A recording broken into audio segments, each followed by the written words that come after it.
안녕하십니까. 한번 옆에 사람들을 둘러볼래요? 앞뒤를 한번 쳐다보시고.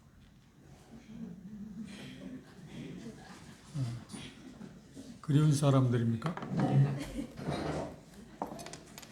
그리운 사람? 보고 싶은 사람들입니까? 왜 보고 싶은가요? 그렇지. 그런 질문하면 좀 어리석다고 그런가요? 와야 할 사람이 왔나요? 제가 계속 기도하고 있는 사람들 가운데 오지 않은 사람들이 있네요.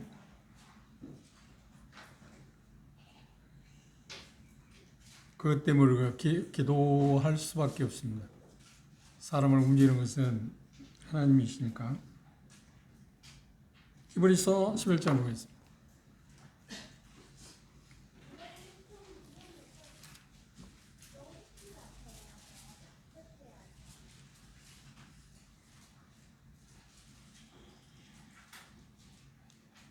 육 절 7절 함께 읽겠습니다. 히브리서 11장 6절 7절. 자, 쓰면 함께 읽겠습니다. 시작. 믿음이 없이는 기쁘시게 못하다. 하나님께 나아가는 자는 반드시 그가 계시는 것과 또한 그가 자기를 찾는 자들에게 상 주시는 인심을 믿어야 할지라. 이름으로 말하는 일부 보이지 않는 이의 평화함으로나 평양으로 방주를 위하여 그들을 구원하셨으니 이로 말미암아 세상을 정죄하고 이름을 찾는 그의 후사가 되느니라. 감사합니다. 하나님께 나아간다고 하는 게 뭘 의미할까요?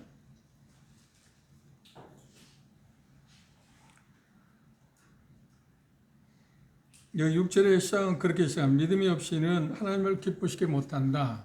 하나님을 기쁘시게 하는 게 뭐냐 하면 믿음이다.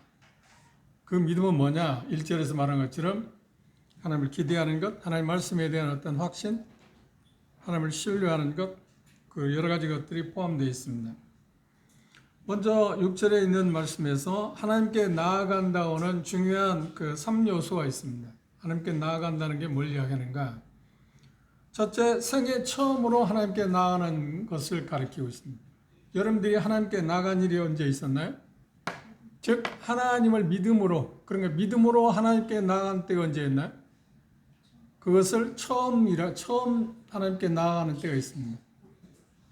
근데 제가 보기에 여기 계신 분들은 거의 다 생애에서 어느 날인가 하나님께 나아간 날이 있습니다. 무엇으로? 믿음으로. 그걸 우리는 구원받는다, 거듭났다라는 표현을 합니다. 중생, 거듭남에 대해서 이야기하고 있습니다. 그리고 하나님께 나아간다고 할 때 두 번째 것은 뭐냐면 계속적으로 거듭난 사람들이 하나님을 향해서 나아가는 것. 그것들을 우리는 일반적으로 우리의 삶에서, 거듭난 이후의 삶에서 어떤 하나님의 도움을 받기 위해서 계속해서 하나님께 나아가는 그런 모습에 대해서 이야기하고 있습니다. 계속되는 그리스도의 삶을 통하여 하나님께 나아가는 것. 현재형이죠. 하나님께 나아가는 것. 첫 번째 하나님께 나아가는 것은, 믿음으로 나아가는 것은 과거형이면 지금 두 번째는 현재입니다. 항상 우리가 하나님께 나아가는 것도 여전히 뭐로 나간다고요?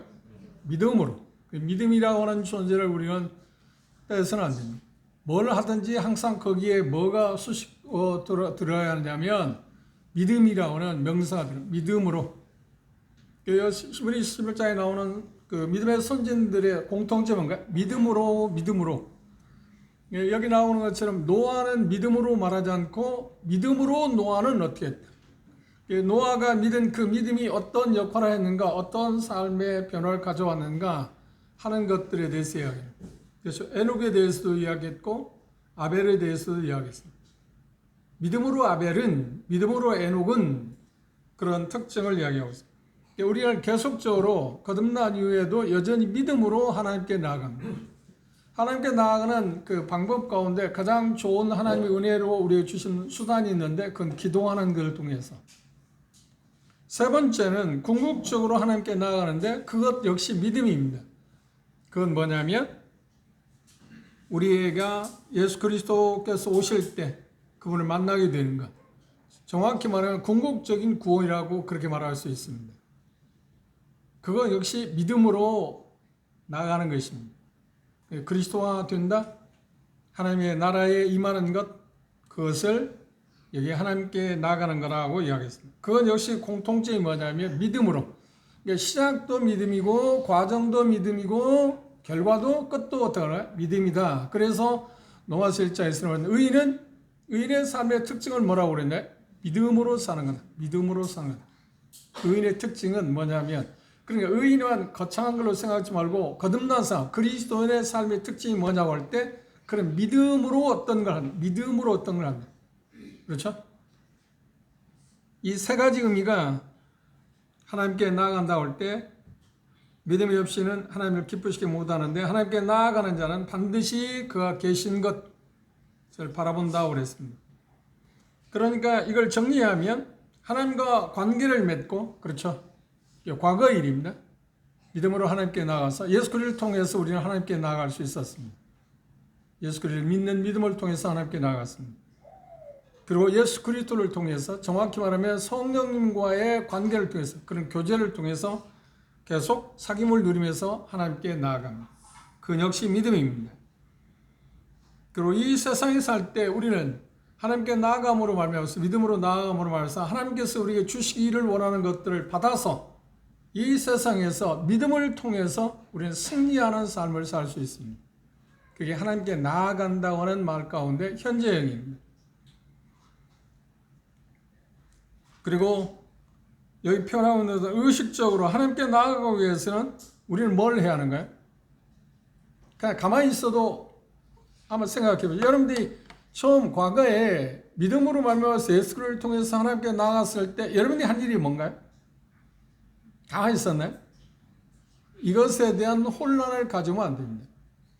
우리 주변에는 이 부분에 대해서 교리적인 부분에서 잘못 가르침으로 말미암아서 대단히 어렵게 하는 사람도 있습니다. 양쪽에 문제가 있습니다. 극과 극의 문제 있습니다. 하나는 우리가 뭔가 해서 하나님께 나아가야 한다는 사람이 있는가 하면 그걸 일반적으로 말할 때 율법주의라고 합니다. 뭔가 해서 우리의 자원의 어떤 걸 통해서 하나님께 나아간다고 하는 그런 의미를 율법주의라고 합니다. 반대로 정적주의가 있습니다. 우리가 할 게 아무것도 없다. 그러니까 하나님이 다 하시는 거다. 근데 그것 다 성경에서 말한 바가 아닙니다. 제가 누누이 말씀을 드렸습니다만 성경에는 두 가지 큰 기둥이 있다고 그랬어요. 첫째, 하나님의 주권이 있고요. 그 다음 인간의 책임이 있다고 그랬습니다. 우리가 하나님께 예수 그리스도를 통해서 하나님께 나아가는 일이 있어서도 하나님이 주권적으로 우리를 부르심으로 말미암아서 우리가 하나님께 나아갈 수 있지만 그렇죠. 그분이 부르시지 않는 사람은 그 누구도 아무리 노력을 한다고 해도 하나님께 나아갈 수가 없습니다. 건널 수가 없다고 하는 겁니다.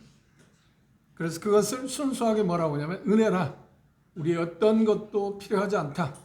그렇다고 하면 우리가 생각할 때 예수 그리스도를 믿는다고 할 때 예수 그리스도를 믿음으로 말미암아 거듭나게 될 때 우리가 할 일이 아무것도 없다고 생각하는 쉽습니다만 그건 아니지 않나요? 우리는 뭘 해야 하는가요? 그렇지 하나님께서 마련한 은혜의 수단을 우리가 받아들이는 겁니다. 그걸 순종이라고 표현하든 여러 가지 표현을 할 수 있습니다. 그걸 우리는 성경에서 표현한 대로 믿음, 그걸 신뢰하는 것, 그것들을 우리가 생각해 봐야 합니다. 근데 이 본문에서 그렇게 해요. 하나님께 나아가는 자는 뭐라고 했어요? 반드시 그가 계신 것과 그건 잠시 후에 생각하고요. 또한 그가 자기를 찾는 자들이 찾는 자, 안 찾는 자에게도 하나님께서 그분이 어떠하시면 우리에 나타내 보이시는가요? 아니요, 절대 그렇지 않습니다. 반대로 우리가 하나님을 부지런히 찾는다고 해서 하나님을 만날 수 있는가? 그것도 아닙니다. 참 이상한 일이죠. 그런데 분명한 것은 하나님을 찾아야만 우리는 하나님을 만날 수 있습니다.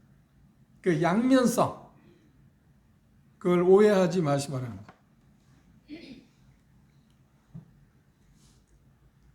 그러니까 하나님께 나아가는 일에 있어서 우리가 반드시 해야 할 일이 있다고 하면 어떤 거냐면 먼저 자기 자신의 죄인이란 죄를 인지하는 데서 시작합니다. 과거를 생각해봅니다. 여러분 거듭났을 때 내가 죄라는 것을 깨닫지 못하고 인지한 정도의 차이를 지금 말하는 겁니다. 나는 철저한 죄이다고 하는 걸 알고 예수 그리스도에서 거듭난 사람도 있지만 내가 정말 죄이다 하는 것을 그러니까 그 정도의 차이 100이냐 90이냐 80이냐 정도의 차이는 있지만 그럼에도 불구하고 누구를 막론하고 자기가 죄인이라는 것을 인지하지 못한 상태에서 예수 그리스도를 통해서 하나님께 나갈 수 있는 사람 한 사람도 없습니다.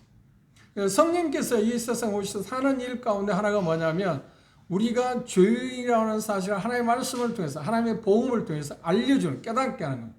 그때 드디어 내가 죄인구나 하는 것을 알게 됐고 그때 우리 죄 문제를 해결해 주신 예수 그리스도를 우리는 찾게 되는 것입니다. 그렇죠?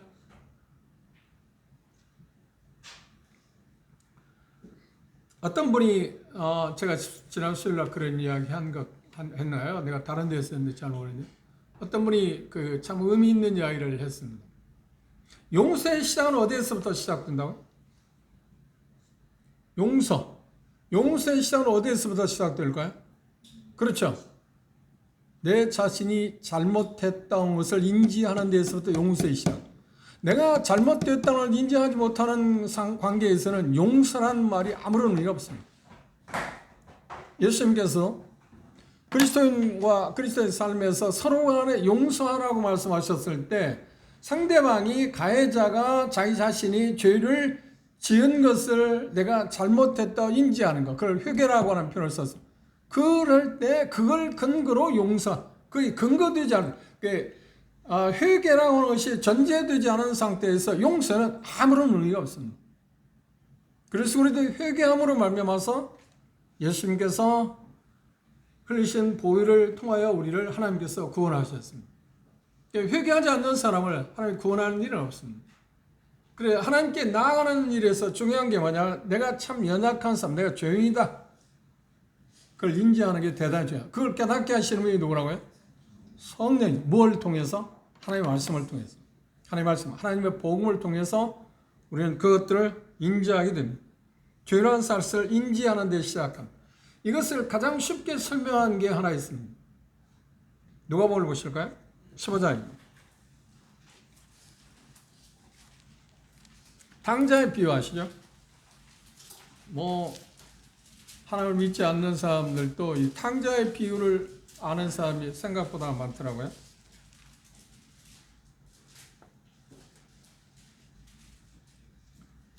탕자가 아버지께로 돌아가겠다고 생각하게 된 배경이 뭔가요? 본문에는 그렇게 말했어요. 15장 14절 이하의 말씀 볼까요? 13절부터 50절. 그 후에 며칠이 못 되어 둘째 아들이 재물을 다 모아지고 먼 나라로 가 거기서 허랑방탕하여 그 재산을 허비했다. 다 잃어버렸다는 말인데 다 없이 한 후 그 나라에 크게 흉년이 들어 저가 비로소 궁핍했다. 이 단어를 주목해 보시죠. 허비했다, 없이 했다, 그리고 궁핍하게 됐다. 그리고 15절에 가서 그 나라 백성 중 하나에게 붙여 사니 그가 저를 들로 보내 돼지를 치게 하였는데 저가 돼지 먹는 쥐염 열매로 배를 채우고자 하되 주는 자가 없는지라. 돼지가 먹는 것도 먹을 수 없는 형편에 왔다. 그렇죠? 그때 드디어 17절에 뭐라고 했나요? 이에 스스로 돌이켰다는 말은 자기를 보게 됐다. 자기가 얼만큼 처참한 사람인 걸 알게 됐다. 자기에게 돌아왔다고 하는 말을 그 스스로 돌이켜라는 말을 썼습니다. 이게 자기 자신의 본연의 모습을 알 수 있게 된 것은 무엇 때문인가요? 그렇죠. 하나님의 섭리 가운데서 그 모든 것을 잃어버리고 흉년이라는 것을 통해서 나는 거지구나. 거지 중에서 무슨 거지라고요? 산거지. 돼지가 먹는 것도 제대로 먹을 수 없는 천. 그런 신분은 어떤 사람이나요? 그렇죠. 부잣집 아들이 아니었나요? 모든 것을 잃었습니다. 그때야 자각했어요. 그때서 드디어 내가 형편없는 사람이라는 걸 알았어요. 그렇죠. 그때 그 마음이 왔을 때 어떤 생각은 아버지를 생각했어요. 아버지를 생각했어요. 하나님께 나아가기 위해서는 반드시 우리 자신이 얼마나 비참한 상태에 있는가 하는 것을 아는 것입니다. 거듭나기 전에도 마찬가지고 거듭난 이후에도 하나님께 나아가기 위해서 반드시 필요한 게 뭐냐면 내가 얼마나 연약한 사람인가 하는 것을 아는 것입니다. 그래서 우리가 잘 알고 있는 것처럼 우리의 삶 가운데 거듭난 이후의 삶 가운데 실패, 좌절, 넘어짐 있잖아요. 그건 뭘 우리로 깨닫게 하기 위해서 그리고 우리가 정말 연약하다. 정말 아무것도 아니다는 것을 알 수 있는 기회입니다. 뭐가 잘 안 되지 않나요? 잘 안 된다. 그건 뭘 말하냐? 내가 정말 형편없는 사람인 걸 인지할 수 있는 하나님이 주시는 특별한 선물입니다. 그러나 우리를 그걸 그렇게 긍정적으로 보지 않잖아요. 그걸 통해서 그때 드디어 하나님께 내가 그때 하나님께 하나님 필요하다. 제 모두에 제가 기도하고 있는 형제님들이 계시다고 하잖아요. 자매님들이 계시잖아요. 그런데 오늘 보지 못한 분들입니다. 근데 그분들이 왜 그럴까요? 왜 신앙의 회복이 그렇게 더딜까요? 그건 문제는 뭐냐면 자기 자신을 보지 못하기 때문에. 그건 어떻게 하나님의 은혜로 가능한 것입니다. 하나님의 말씀을 통해서 우리 자신을 비춰줄 때 그렇지, 내가 정말 형편없구나. 나는 어쩔 수 없이 하나님의 도움을 필요한다. 그래서 마태복음 5장에서 말하는 심령이 가난한 자, 심령이 가난한 자다라는 말은 절대적인 빈곤, 절대적인 빈곤, 적당한 빈곤이 아니라 절대적인 빈곤을 느끼는 사람들이 천국을 소유할 수 있다고 말했습니다. 내가 정말 형편없는 사람이라는 것을 인지하기 전에는 그분을 찾고자 하는 마음이 없어요. 쉽게 여기 본문에서 말하는 대로 그분이 나아가고자 하는 마음이 없어요. 그건 제가 말씀드린 것처럼 여러분들 수없는 경험을 통해서 동의하지 않아요? 공감하죠. 그렇죠. 내가 형편없다는 것, 굶주린다는 것, 여기 탕자와 생각처럼 그런 마음이 없었는데 내가 하나님께 나갔다는 사람이 있나요? 한 사람도 없습니다. 있을 수가 없습니다. 왜요? 아직도 내가 기대할 수 있는 게 있으니까. 쉽게 말하면 내가 아직도 비빌 수 있는 언덕이 있으니까. 비빌 만한 거 아무것도 없을 때 드디어 우리는 어떤 생각이냐? 그때 하나님을 찾습니다. 하나님 도와주십시오. 그것을 여기 표현하는데 하나님께 나아간다고 하는 표현을 썼습니다.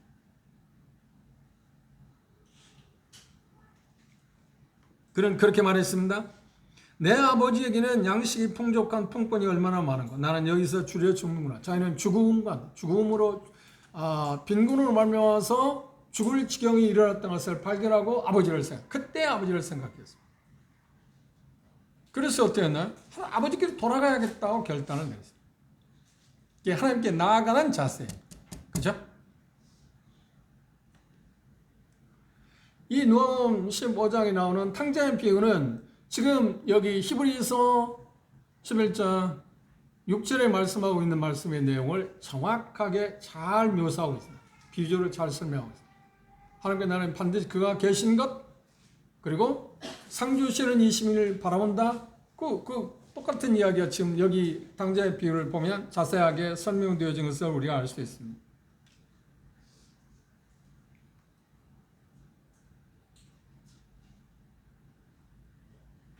탕자는 아버지의 은혜를 생각했어요. 다시 말하면 아버지가 얼마나 풍요로운 분인가.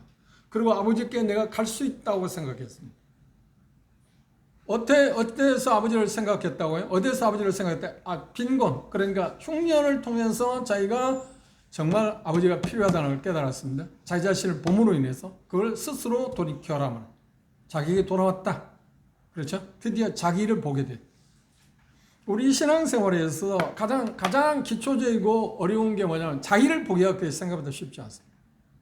자기가 얼마나 처절한 모습인가, 얼마나 형편없는 사람인가. 그 말은 절대적으로 나는 하나님을 필요하다고는 생각을 갖기가 그렇게 생각보다 쉽지 않다는 거예요. 어떤 사람은 그렇게 말해요. 우리가 지금 살고 있는 이 세상은 우리가 하나님 이외에도 놀 수 있는 장난감이 수두룩합니다. 그런데 이것 갖고 놀고 저것 갖고 놀아도 만족이 없을 때 드디어 하나님밖에 없다고 하나님께 돌아옵니다. 그러기 전까지는 하나님께 돌아오지 않습니다. 거듭난 사람도 마찬가지입니다. 그것이 우리에게 대단히 중요합니다. 철저하게 자기를 인식하는 것. 강자는 자기를 인식했고 인지했고 그 다음 아버지를 생각해요. 아버지가 얼마나 자비로운 분인가 생각했어요. 물론 그런 생각을 아버지가 돌아갔을 때 아버지가 자기 아들로 대우하지 않을 거고 생각했고 종으로 품꾼으로 쓰겠지. 생각해 보십시오. 이건 염치 없는 짓 아닌가요? 자기 재산, 아버지 재산을 살아 생전에 죽음 다음에서 유산을 받을 수 있는 유산을 다 가로챘잖아요. 받았어요. 그리고 다 탕진했어요. 무슨 낯으로 아버지가 갑니까? 그 아버지를 여러분들 그 아버지와 그 아들의 관계를 여러분들 생각하면 우리가 이성적 생각할 때 여러분들이 생각할 때 받아줄 거라고 생각해? 그 세상에 그런 부모가 있을까요? 아니요. 뭐 대문밖에 쫓겨나지 않아요. 이런 특별한 부모들이 세상에 있긴 하겠죠. 세상에 있긴 합니다. 그런데 그건 거의 희박하지 않아요. 그런데 탕자의 마음 가운데 아버지의 은혜에 대해서 아버지가 어떤 분인가 생각. 그래 11장 6절에 하나님이 어떤 분인가 하는 것을 우리가 계신 것이라는 의미를 썼습니다. 하나님 어떤 분이냐? 그걸 알아야만 우리는 하나님께 나아갈 수 있다는 거예요. 그럼 하나님은 얼마나 넉넉한 분이다. 탕자가 아버지를 생각할 때서 은혜로운 분. 그래도 자기는 품고는 써주겠지. 그걸 생각하고 아버지께 갈 수 있었던 거죠. 우리는 하나님이 어떠하신 분인가 하는 것을 우리가 아는 것, 그것이 하나님께 나아갈 수 있는 길이기도 합니다. 그래서 표현 가운데 한번 생각해 보시죠. 그걸 누가복음 15장을 두시고 계속 연결되어 있습니까? 쉽게 설명할 수 있기 때문에 생각을 해보도록 합시다. 다시 본문으로 돌아보십시다. 믿음이 없이는 하나님을 기쁘시게 못하나니 하나님께 나아가는 자는 반드시 그가 계신 것, 그가 계신다고 하는 말은 뭔가요? 그분이 어떤 분이냐 하는 것을 아는 것입니다. 그렇죠? 그런데 그러기 전에 우리가 주목해야 할 게 뭔가요? 여기 표현하고 있는 것처럼 하나님께 나아가게 된다면 하나님은 어떤 분이라고요? 탕자에 비유해서 아버지에게 탕자가 나아갈 때 그 궁핍을 치유할 수 있는, 그렇죠? 그를 부유하게 할 수 있는 분이라고 그는 100% 생각하지 않았지만 약 30%, 20% 정도 생각했잖아요. 품고는 하나는 써주겠지. 아버지에 대해서는 그렇게 100%는 시인하지 않았어요. 인지하지 않았어요. 그럼에도 불구하고 아버지의 풍요로움을, 그 풍성한 아버지의 어떤 인자함을 생각했기 때문에 아버지에게로 돌아갔습니다. 그렇죠? 그런데 돌아가 보니까 아버지는 그런 분이나요? 탕자가 생각한 만큼 20%의 아버지였나요?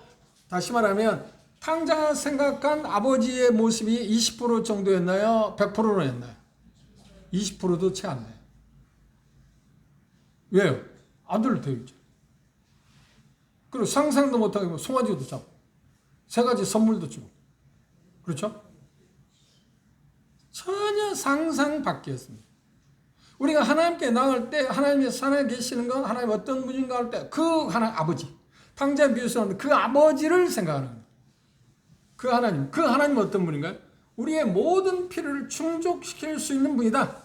충족시키는 분. 왜? 그걸 어떻게 우리가 믿을 수 있어요? 제가 누누이 말씀드리잖아요. 그쪽에 갈등이 있을 때마다, 회의적인 생각이 있을 때마다 어떤 생각을 하는 거예요? 로마서 8장 32절. 자기 아들을 아끼지 아니하고 모든 사람을 위하여 내어주신 그 아들을 내어주신 그 하나님. 그런데 그 모든 걸 내어주셨는데 가장 소중한 걸 내어주는데 그보다 더 낮은 것들을 안 내어주시겠냐 하는 겁니다. 그 하나님. 그렇죠? 하나님에 대해서 성경은 좀 어려운 표현을 썼습니다. 출애굽기 3장에 모세가 이스라엘 백성들에게 나아갈 때 뭔 표현하냐? 하나님이 이름이 뭐라고 하면 뭐라고 대답해야죠? 내가 설명해야죠. 그러니까 하나님 뭐라고 했냐? 스스로 있는 자는 말하면 쉽게 말하면 I am. I am이라고 말하면 뭐든지 네가 필요한 모든 것이 된다고 하는 단어입니다. 그렇죠? 그래서 그것을 요한복음에 와서는 예수님께서 7번이라고 그렇게 말씀하셨어요. 예수님 뭐라고 표현했냐? I am. 나는 뭐라고요? 나는 선한 목자든지, 나는 세상의 빛이라든지, 진리와 진리와 진리, 그런 표현을 한다든지, 그런 표현을 7번이라 얘기했어요. 같은 표현. 그러니까 하나님이 어떤 분이냐, 하나님이 어떤 분이라고 우리가 알고 나가야 했냐면, 내가 필요한 그 모든 것이 되시는 거야. 그렇죠? 탕자가 아버지에 대해서 20%도 채 인지하지 않았지만, 아버지를 딱 만났을 때, 내가 아버지에 대해서 너무 오해했구나. 우리의 그리스도의 삶을 하나님께 나아가는 일에서 그리스도의 삶을 한마디로 말하면 하나님을 계속해서 배워가는 거예요. 그런 게 경험하는 것이죠. 전에는 하나님이 쉽게 말하면 하나님의 어떤 융통성에 대해 생각하면 이 정도밖에 안 되겠지. 한 10이라고 생각했는데 조금씩 이게 경험하는 게 20이네? 그럼 20은 지금 얼마나 모자란 거예요? 그럼 80 모자란 거예요. 계속 그분을 배워가는 거예요. 그분 넉넉한 분이네. 넉넉한 분이라고 할 때 100에 도달할 수 있는 사람 아무도 없습니다. 언제 드디어 100에 도달할 거야? 그분을 만날 때.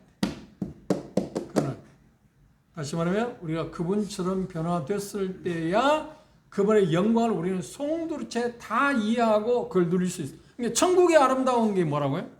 그분의 영광을 다 인지하고 그걸 다 누리는 것이 천국입니다. 그러니까 상상도 못할 일이에요.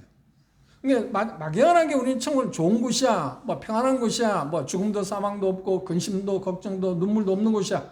그런 쪽만 생각하시면 돼요. 물론 그러겠죠. 그런데 가장 중요한 건 뭐냐면 그분의 영광, 그 백이라고 하는 건 있다면 그걸 송두리째 우리가 그걸 경험하고 그와 함께 살 수 있는 것이, 누릴 수 있는 것이 어디 하냐면 그게 바로 아버지 집이라고 합니다. 그건 우리가 상상할 수 없어요. 이 세상에서 도저히 이해할 수 있는 게 아닙니다. 이게 성숙했다. 그렇죠? 장성했다는 건 그걸 뭘 말하냐? 그분에 대해서 알매 정도가 조금 높다고 하는 겁니다. 그래봤자 얼마일까요? 다 다르겠죠. 그래서 그 누구도 그분을 만나기 전까지는 100을 도달할 수가 없습니다. 그만큼 그분은 크십니다.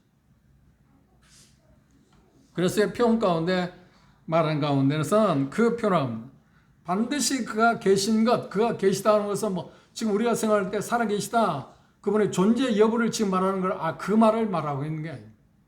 그분이 얼마나 크신 분인가, 그분이 얼마나 넉넉하신 분인가.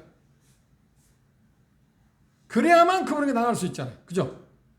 물론 그분이 살아계시다고 하는 것을 우리가 받아들여야 하는데 그분이 살아계시지 않으면 어떤 것도 할 수도 없잖아요. 우리가 로마서 8장에 강의할 때 그랬잖아요. 예수 그리스도에서 지금 살아계시면서 하는 일이 뭐라요? 우리를 위해 중보한다고 그랬잖아요. 뭘 중보한다고요? 뭘 위해 중보한다고? 우리를 누구도 정죄할 수 없다고 하는 것을 그분이 증거하고 어떻게 해서? 살아계시기 때문에. 살아계시다는 것은 대단히 중요한 의미여서 살아계시다는 말은 단순히 뭐 실존을 한다 그런 의미가 아니라 뭔가 할 수 있다고 하는 말이에요. 살아계시다는 말. 그러니까 1차적인 것은 하나님께 나아가자는 그분이 살아계시는 것, 계시다고 하는 것. 그 다음 더 넓은 의미에서 어떤 거냐면 그분이 모든 것이 되시다는 것. 그래야만 우리가 나아갈 수 있잖아요. 경험을 여러분 살펴보죠. 우리가 하나님께 나아가는데 주저하는 이유는 뭔가요? 주저하는 이유 가운데 하나가 어떤 거냐면 이런 게 있습니다. 그분이 살아계심을 부정하지는 않습니다. 그런데 그분이 과연 내가 하나님께 나갈 때 어떤 요청을 하고 도움을 요청할 때 그걸 하실 수 있을까의 의문을 갖고 있다는 말은 뭘 이야기하는 거예요? 그분이 살아계심을 완전히 신뢰하지 못하는 게 됩니다. 또 하나, 그걸 못하는 이유가 뭔가요? 그분이 그만큼 풍성한 분이냐, 여유 있는 분이냐, 넉넉한 분이냐에 대해서 지금 갈등이 있기 때문에 나가지 못하는 거예요. 주저하잖아요. 주저하게 되는 배경은 뭔가요? 죄라는 것입니다. 사단은 기묘하게 우리를 사용해서 그리스도 안에서 우리가 누릴 수 있는 것을 누리지 못하도록 계속해서 일하는 게 사단의 역사. 거듭난 사람에게. 거듭나지 않은 사람들에게 있을 때 예수를 믿지 못하게 하는 게 사단의 최고의 작전이고 거듭난 우리들은 그리스도 안에서 우리가 누릴 수 있는 것을 누리지 못하게 하는 게 사단의 가장 큰 회방이에요. 우리가 거기 속아서는 안 돼요. 거기 속지 않고 해서 우리가 할 수 있는 게 하나님이 살아계시다. 살아계시다. 계신 것.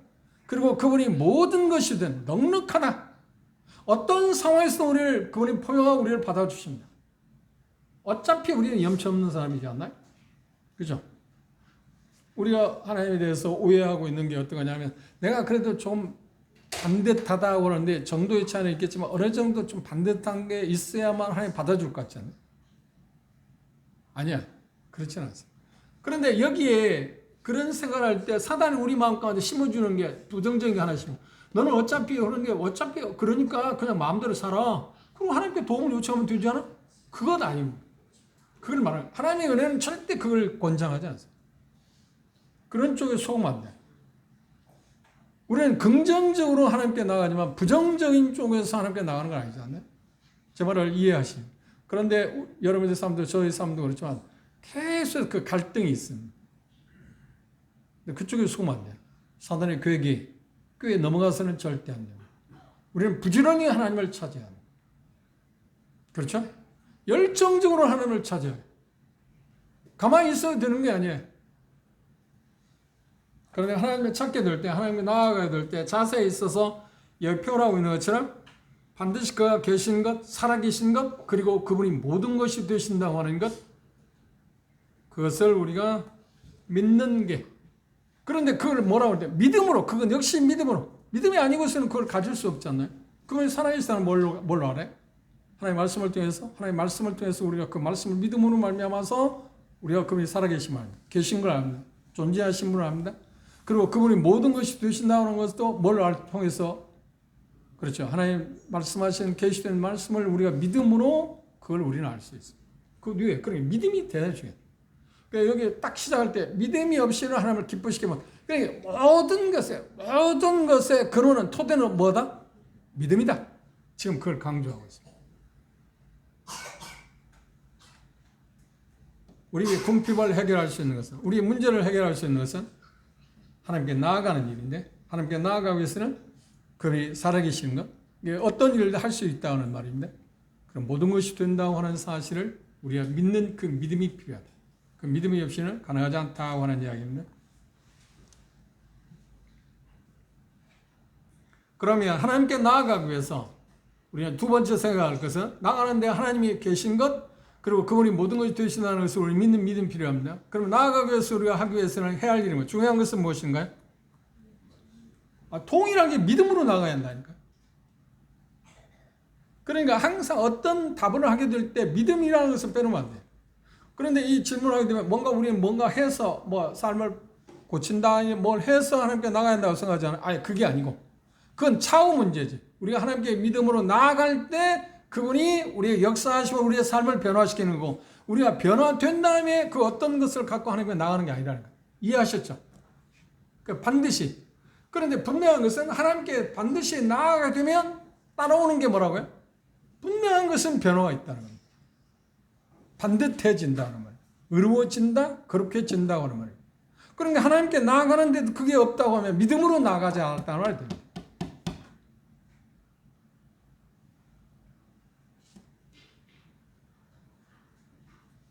왜냐하면 여기 말씀하고 있는 것처럼 믿음이 없이는 하나님을 기쁘시게 할 수 없기 때문이라 말합니다. 그런데 표현하고 있는 것처럼 반드시 하나님이 계신 것, 하나님의 계신 것과 나아가서 다음 뭐라고 말했나요? 찾는 자들에게 상 주시는 일, 상 준다는 말이 뭐예요? 상 주시는 이심을 믿어야 한다. 이건 역시 믿어야 한다. 무슨 믿음이 있어요? 하나님께 나갈 때 믿음이 필요하고, 하나님께 나갈 때 하나님이 살아계시다고 하는 것, 하나님이 모든 것이 된다는 그 믿음 필요하고, 그리고 하나님께 나아갈 때 그분이 상 주시는 이심을 믿는 믿음이 있어야 합니다.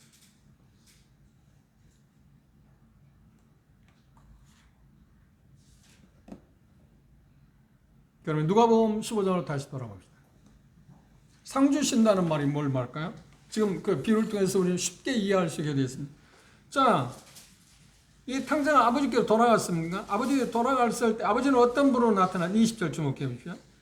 이에 일어나서 아버지께로 돌아가니라. 아직도 상가가 먼데 아버지가 저를 보고 측은히 여겨 달려가 목을 안았다. 전혀 예상치 못한 일. 그렇죠? 그 말은 뭘 말한가요? 여기서 연상할 때 뭔가요? 탕자가 아버지 집을 떠나는 순간부터 아버지는 뭘 기다렸다고요? 아버지가 돌아오길 기다렸다. 그게 아버지예요. 아버지. 그러니까 우리가 믿음이라는 것이 어느 정도냐 상관없이 믿음을 갖고 하나님께 나가면 그 제스처를, 우리 쪽에 제스처를 뜨면 행동을 하게 된다면 그냥 즉각적으로 하나님 어떻게 해요? 손을 내미신다. 아버지가 돌아갔을 때 전혀 예상치 못한 아버지가 그를 받아. 그러니까 잘 생각해 보십시오. 탕자가 아버지를 향해서 가고 있는데 상가가 먼데, 거리가 먼데 그걸 본 사람은 누군가요? 탕자가 먼저 아버지를 봤나요? 아버지가 탕자를 먼저 봤나요? 이 말씀에 아버지가 그를 봤다. 아버지가 봤다. 이게 하나님의 자비입니다. 우리가 하나님을 어떤 일로 해서 만나고 그분이 어떤 것인가를 정확히 인지할 때까지 하나님 기다리지 않습니다. 우리 마음이 그분에게 우리 믿음을 표현하게, 믿음으로 가게 되면 그분은 어때요? 우리가 전혀 의식하지 못하는, 아무리 거리가 먼다고, 상가 멀다고 그랬잖아요. 근데 그분이 우리에게 쉽게 말하면 손을 뻗친다. 마중나와. 이게 하나님의 자비야. 하나님의 은혜 아닙니까? 그렇죠? 상주심에 대한 첫 번째 사항입니다. 그 다음 상주심에 대해서 두 번째는 무엇인가요? 목을 안고 뭐라 했나고요? 입을 맞췄다는 건 화해. 그렇죠. 너의 모든 문제를 내가 용서했다. 그러면 아버지로부터 용서 받기 위해서 그가 한 일은 뭔가요? 아버지가 돌아가는 겁니다. 아버지가 돌아가기 위해서 그가 한 일은 뭔가요? 자기 자신을 보았습니다.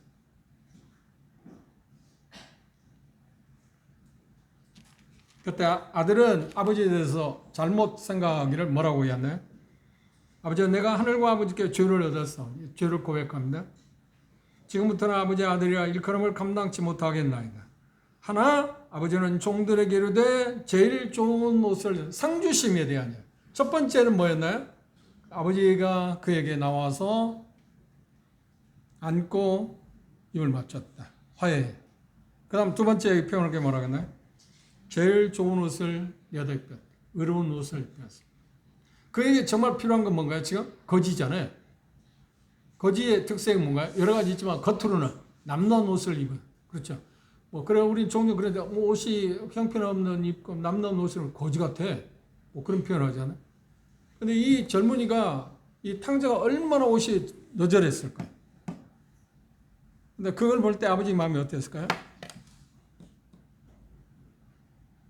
우리 세상에 살면서 하나님의 자녀로서 하나님의 자녀다운 삶을 살지 못할 때 우리가 세상에서 사단이나 세상에 당하는 여러 신을 통해서 찢기고 상하는 그 모습을 우리는 간직한 채 하나님을 위해서 나아가면 그걸 보시고 하나님의 마음이 어떨까요?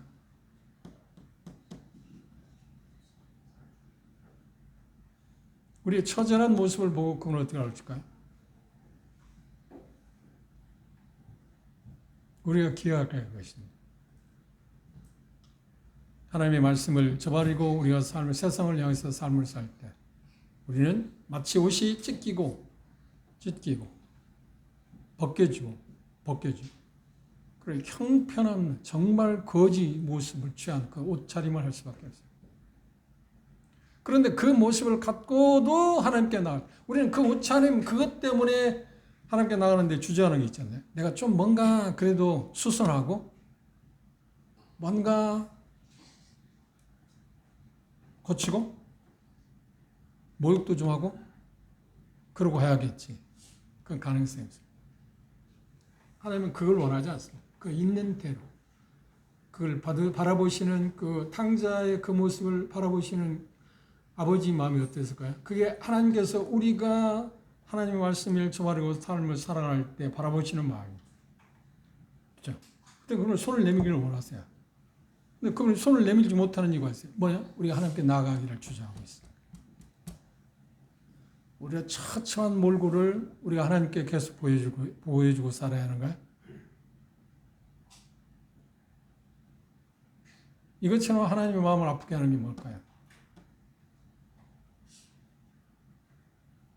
여러분들이 사랑하는 자녀들을 키우고 있잖아요. 내 자녀의 입장이 있습니다. 부모의 입장이기도 하고 자녀 입장일 수도 있습니다. 그럼 여러분 자녀가 이런 모습을 취할 때 그 모습을 볼 때 이런 마음이 어떻겠어요?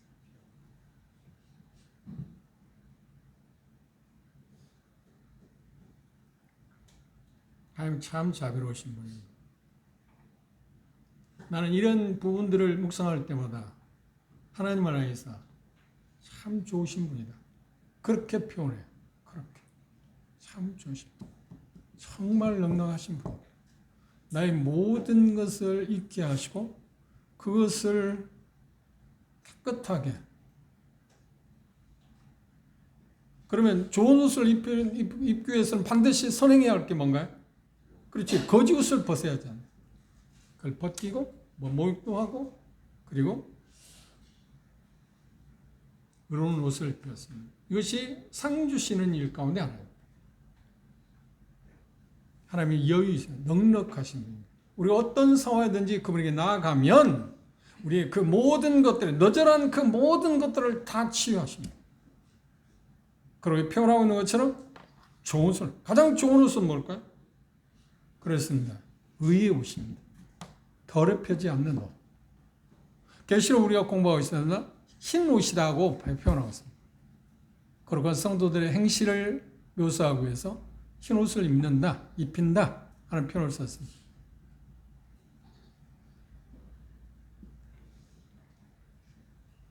제일 좋은 옷은 예수 그리스도에서 십자가에서 희생한 대가로 우리에게 주어지는 의의 옷입니다. 그렇죠?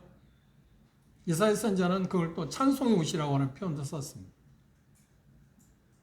그다음 하나님께 나아가는 자는 상 주심을 바라봐야 한다 할 때 그 탕자가 그걸 나갔을 때 아버지에게 나갔을 때 뭐래요? 손에 가락지를 껴. 가락지는 뭐예요? 이제 언약. 너와 나와는 관계를 그 무엇도 깨칠 수 없다. 그렇죠? 언약의 표시 아닌가요? 언약의 표시. 상 주시는 다음 뭘 이야기하나요? 발에 신을 신는 거지니까 우리처럼 뭐 구두나 뭐 운동하는 게 아니고 샌들 신잖아요. 그런데 그 거짓 생활을 하니까 신발을 입겠어요? 신발을 신을 수 없죠. 이 신발을 신지 못했다는 말은 종이었다는 말이에요. 신발을 신었다는 뭐냐면 이제 자유인이 됐다는 거예요. 상 주시는 이심. 그분이 나아갈 때마다 우리를 자유를 주시고 평안을 주시고 기쁨을 주시고 만족을 주시는 그분을 우리가 바라봐요.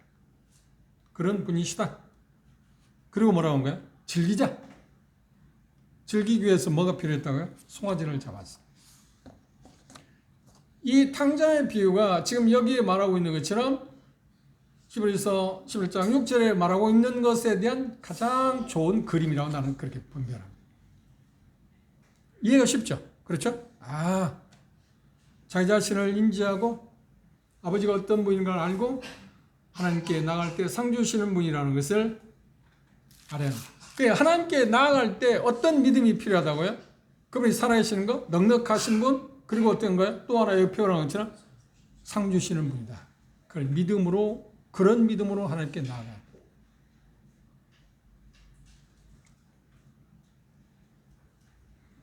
하나님은 전지하신 분입니다. 전능하신 분입니다. 시편 기자는 말은 지존자라 했어요. 지존자. 유일한 게. 그리고 흠없이 거룩하신 분입니다. 그리고 의로우신 분입니다. 그리고 말씀드렸잖아요. 우리가 하나님께 나아갈 때마다, 우리 믿음으로 나아갈 때마다 그분의 어떠하심을 우리는 경험합니다.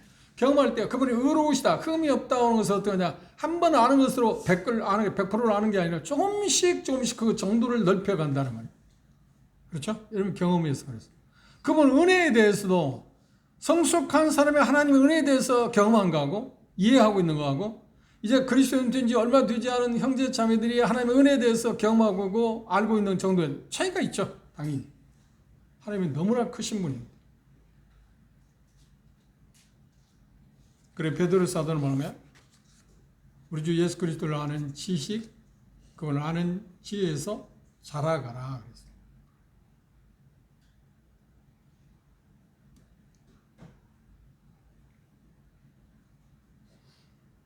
믿음으로 그분이 얼마나 의로우신 분인가, 믿음으로 그분이 얼마나 의로우신 분인가를 붙잡는 것, 그것을 믿음으로 나아간다고 하는 거예요.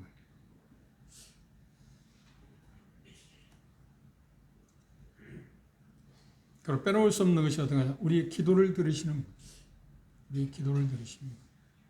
여러분 어떻게 생각하십니까?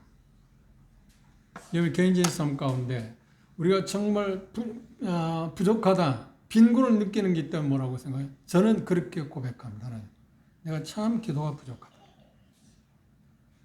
참 기도가 부족하다. 한번 생각해 보십시오. 우리 현실을 말하기 위해서입니다. 그래서 그렇게 할 수 있으면 좋겠다고 생각해요.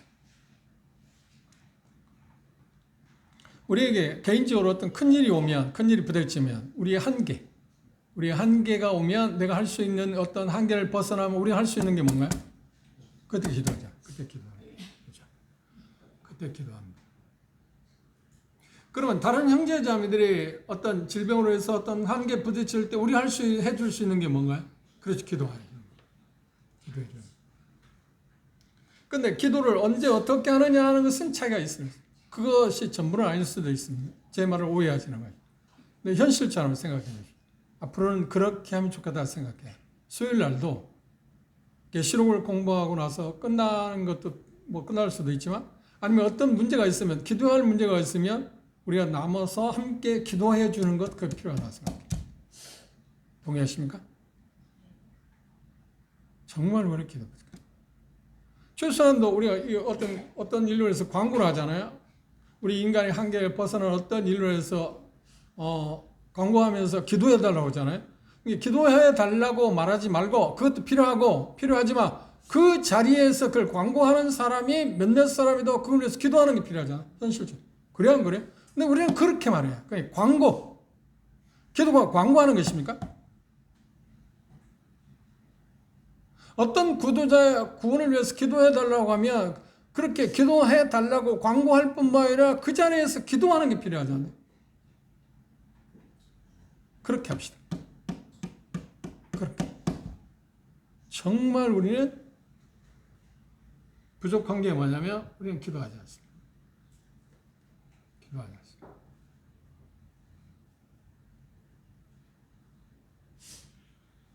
저는 그 기도 시간을 마련하기 위해서 새벽 아침 시간에 기도를 합니다. 성경을 대하기 전에 기도를 합니다. 그건 습관화돼서 저는 성경 읽고 공부하는 것이 먼저였었는데 지금은 그렇지는 않습니다. 기도는. 그런데 기도하는 시간하고 성경을 공부하는 시간에 비하면 비례를 보면 10분의 1도 안 돼요. 그걸 늘리라고 애를 써요. 그런데 잘 안 돼요. 실제한 고백입니다. 그 말은 뭐냐면 정말 기도하는 게 힘든 일이다. 기도하는 게 쉬운 일이 아니다. 가장 좋은 사람께 우리 주셨는데 그걸 사용하는 일에 대해서 우리는 정말 게으르구나. 기도하지 않는데 어떤 일이 일어나기를 원합니까?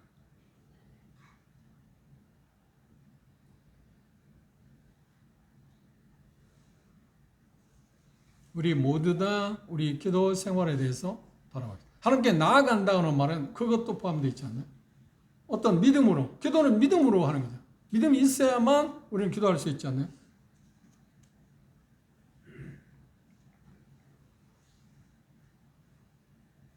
하나님께 나아가기 위해서는 우리는 정말 진심을 다해서, 열심을 다해서 하나님께 나아가야 합니다. 하나님은 그렇게 말씀하셨습니다. 우리 약속하기를 나를 찾고 찾는 자에게 내가 만나주고 찾는 거, 정말 찾는 거, 간절히 찾는 거. 간절히 찾는 것은 어디에서 시작한다고요? 당시에 비해서 말했잖아요. 나를 볼 때. 나는 정말 하나님의 도움이 필요합니다. 내가 가난하다고. 우리는 항상 가난할 수밖에 없잖아요. 그 말은 뭐냐면 항상 그분의 도움 필요하잖아요. 어떤 때는 그분의 도움 필요하고 어떤 때는 그분의 도움 필요하지 않은 게 아니고 어떤 일은 하나님의 도움 필요하고 어떤 일은 하나님의 도움 필요하지 않는 게 어떤 것이든 어떤 상황이든 우리는 하나님의 도움을 필요한 존재잖아요. 왜? 우리는 피조물이니까. 근데 우리는 가리잖아요. 어떤 때는 하나님의 도움 필요하지 않다고 생각하고 어떤 것은 하나님의 도움 필요하지 않다. 어떤 것이 있을 때 하나님의 도움 필요하다고 어떤 때는 하나님의 도움 필요하다고 생각하잖아요. 근데 어차피 우리는 어쩔 수 없이 하나님의 도움을 필요한 존재입니다. 그 표현을 뭐냐면 피조물이라고 썼어요. 피조물. 창조자의 도움을 필요하는 것이 피조물이잖아요. 죄가 뭘까? 궁극적으로 죄가 뭘까 나올 때 한마디로 말하면 하나님을 필요하지 않는가? 나는 하나님 필요 없다고 생각하는 게 죄 아닌가요? 그게 죄예요. 그게 죄.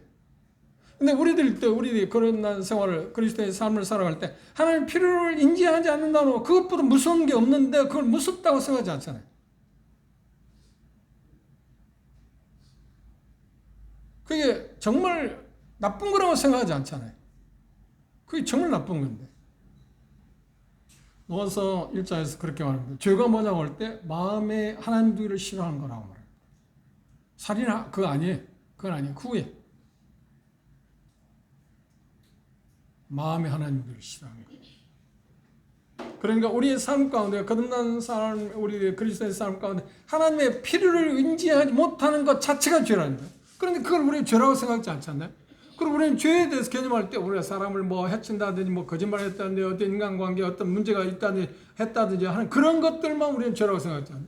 이 근원적인 것들 그걸 죄라고 생각하지 않습니다.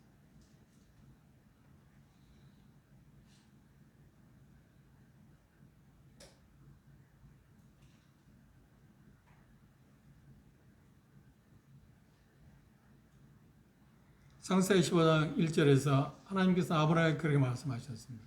뭐라고 말씀하셨는지 볼까요? 창세기 15장.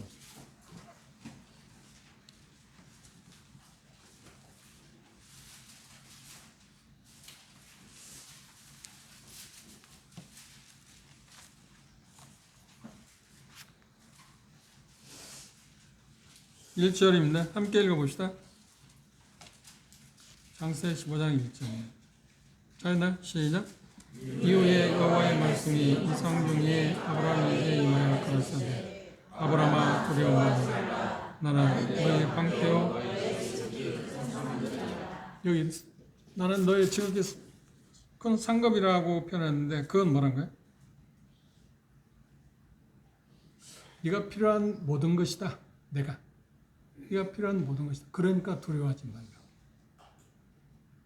사랑하는 형제 자매 여러분, 우리가 믿는, 내가 믿는 아버지라 부르신 그 하나님, 나를 대수해서 십자가 못 받으신 성자 예수 그리스도, 그리고 우리가 믿음을 갖도록 하나님의 말씀을 통해서 계속 역사하시는 성령님, 그분을 향해서 그분이 내게 모든 것이다.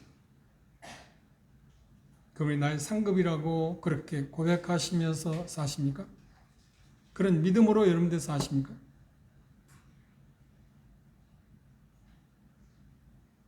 쉽게 말하면 이 표현은 창세기 15장의 말씀은 제가 언젠가 말씀을 드렸습니다만 이렇게 표현합니다.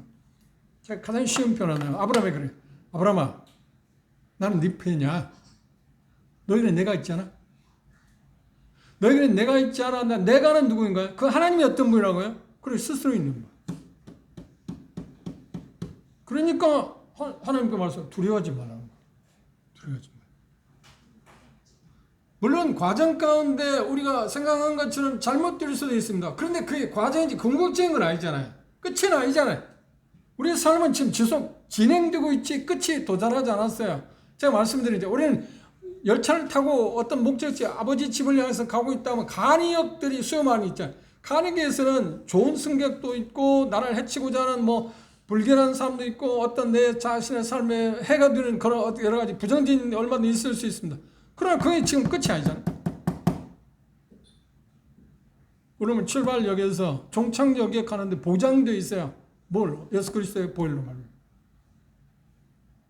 그래서 주님 하나님 우리에게 말씀하세요. 내 필요한 모든 거야. 너에게는 내가 있잖아. 왜 염려하지 마. 그분이 있다는데 왜 염려해? 그런데 우리는 그걸 배워가잖아요. 그죠? 그게 한 번에 끝난다 하면 모든 점도 내게 맡기라고 그분이 말씀할 일이 없죠. 그죠? 근데 그걸 계속 우리의 삶을 배워요. 사랑하는 여러분, 오늘 여러분 마음껏 생각합시다. 그분이 우리에게 말씀하세요. 제게 여러분이 말씀하세요. 야, 너에게는 내가 있잖아. 그 내게는 누구예요? 내가 있다고 하는 나는 누구예요?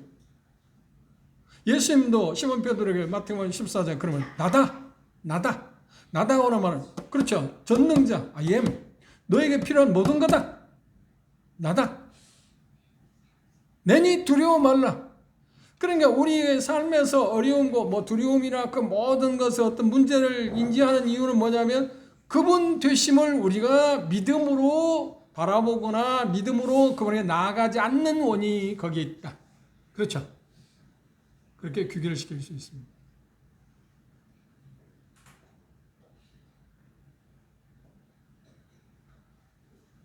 결론적으로 6절에서 우리에게 말씀하는 말, 하나님을 기쁘시게 할 수 있는 유일한 길은 믿음밖에 없다. 어떤 믿음인가?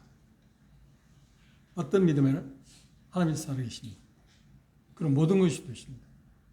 그리고 그분에 나아갈 때 상 주시는 이심, 그분입니다. 이게 상 주심의 가장 큰 게 뭐라고요? 아브라함에게 말씀한 것처럼, 야 아브라함아, 너에게 내가 상급이라고 표현한 것은 그 말이에요. 아브라함, 너에게는 내가 있잖아. 두려워 말라. 기도합시다.